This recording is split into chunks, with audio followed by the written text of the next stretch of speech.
We are back here on Southeast Sports Plus. 3 games in the SEC last night as teams made that quick turnaround from Saturday and then playing on Tuesday. Alabama was on a 2-game losing streak. They come back with a bounce-back win in Starkville against Mississippi State.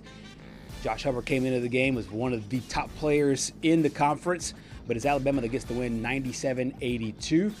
Meanwhile, Oklahoma, the struggles continue. They were great at home. Last night, not so much, as the Florida Gators continue just their absolute trouncing since the SEC play has started, especially over the last couple of games, 96-79. And Tennessee, Texas A&M, that game needed more than 40 minutes to finish up. 87-82, the final score there, as Buckyball handed their first loss in SEC play. Rick Barnes and company getting a very, very impressive win in entertaining fashion. 87-82, the final score there. We'll start with that first game that we talked about, Alabama, Mississippi State, Patrick. And I'll tell you, when it comes to individual scores in this game, this is the one I was the most looking forward to, because you had Hubbard against Philon. We knew there would be points and periods of the game. You knew that they were going to be matched up against 100%. 100%. And Alabama, it was gut check time for them, because Nate Oates put words to it. He said over and over again, I don't know if losing bothers this team enough.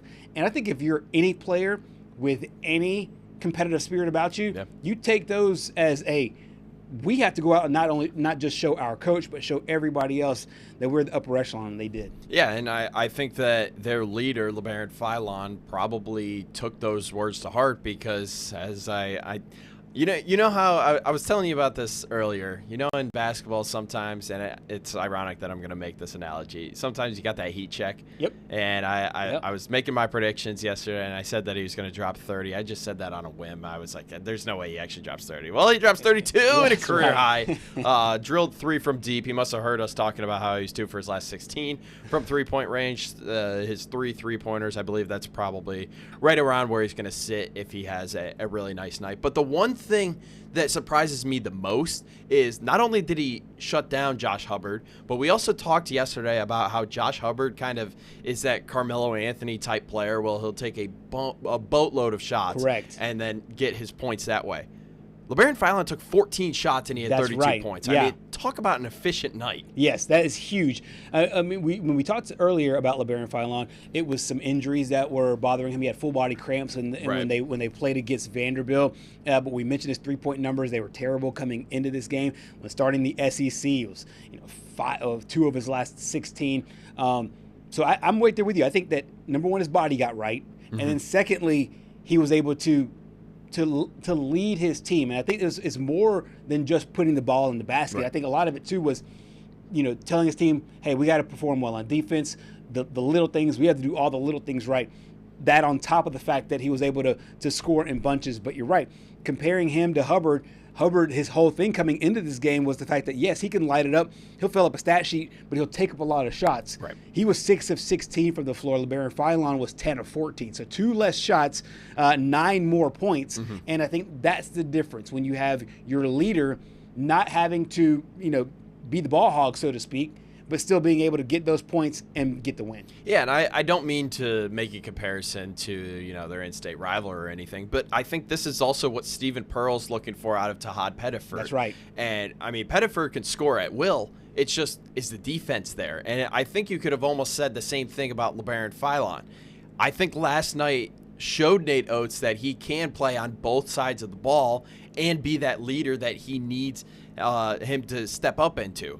We talk about Aiden Sherrill. He also had a career night. I believe they combined for 54 points in this win. So we talked the other day also about how it seemed like they were really missing him in that Vanderbilt game, and a lot of these guys did end up stepping up. I think London Jemison also had a really nice night there. I believe he was playing the 5 for Nate Oates and company. But I mean, this is a great win to put an end to the bleeding. You had that 2-game losing streak. Now you can say, all right, we're back to our winning ways. Now you just got to string a few more together, and you're right back in the mix for being that top 4 seed. Aiden Sherrill, 22 points on the night. Aiden Holloway with 15. Houston Millett, nice night off the bench as well.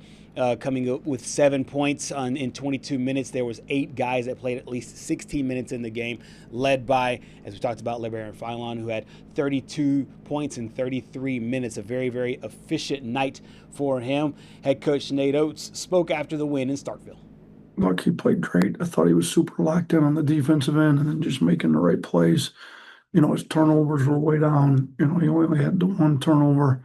So, and, I thought they did a pretty good job taking away our threes. They got in their trap coverage and built out and kind of trying to force us to take non-rim twos, which they kind of know we don't take a ton of those. And I thought he was able to get downhill against their drop, play well. We didn't have a high assist game, only 14 because of the way that they guarded us, but I thought we still tried to move the ball and we weren't turning it over. We had the one turnover in the last, win a challenge to turn the ball over for a pick six going the other way. Like up until then, we only had 4 turnovers. So I thought we'd done a pretty good job not turning it over. I thought Barron was aggressive, got downhill, shot it well at the free throw line, shot it well from the field. So it was a really efficient 32 as well. 32 points on 14 shots, pretty good. Unbelievable there night for Labaron Philon. One thing before we move on to buckyball here, the fact that Alabama, it's funny that this year there is, if you don't watch the games or if you watch part of the games, you're maybe kind of distracted.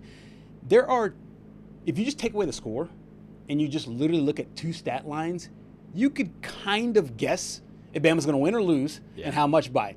It's typically the 3-point number because they're going to shoot a bunch. Oh, yeah. Unapologetically. I mean, this team, we're talking Steph Curry numbers. Oh, no question. And in fact, it's so much so where Nate Oates has put words to this, they'll get upset when a guy passes up a missed 3-point opportunity. Even if the guy is having a cold night, if they line it up and the shot's wide open for you, they want it there. They were 12 of 34 last night from 3. And you look at the rebound numbers, 47 rebounds to 43 rebounds. Typically, when they out-rebound their opponent, they win those games. Yeah. And if they out-rebound them by that margin, 2, 3, 4, 5, anywhere between that and 10, they'll blow a team out. And I know yesterday is 15 points. They were up by 20-something at one point in the game. I just think that this team, the good and bad is that, you can die by the 3. You live by the 3, you die by the 3. But also secondarily, it tells me, hey, if you just play with effort and hustle and get to the boards, this team's ceiling is so high. I think that's the overall point I'm getting at. And I think when you look at some of these box scores and you see all of these 3-point attempts, naturally you're going to miss a lot of them. You're probably going to miss. Good teams miss close to 2 out of every 3-pointers that they end up taking. So there's going to be a lot of rebounds up for the taking right there. And one thing that definitely sticks out in my mind are the offensive rebounds, because then you can have your bigs go and just put it back up and in and get your points that way. So at least you're not coming down with empty possessions there when you're taking all these 3-pointers. And I know it's been a problem this season, but as you mentioned, when they are out-rebounding their opponents by a boatload, this team is unbeatable. Yep. They truly are, and they're unbeatable as well if they shoot pretty close to 50% from 3 as well. I mean, I don't know how you beat that in today's game. It's hard. You just don't. Yeah, you really don't. It's really hard to beat that. So Bama gets the win. They bounce back, get back in the win column.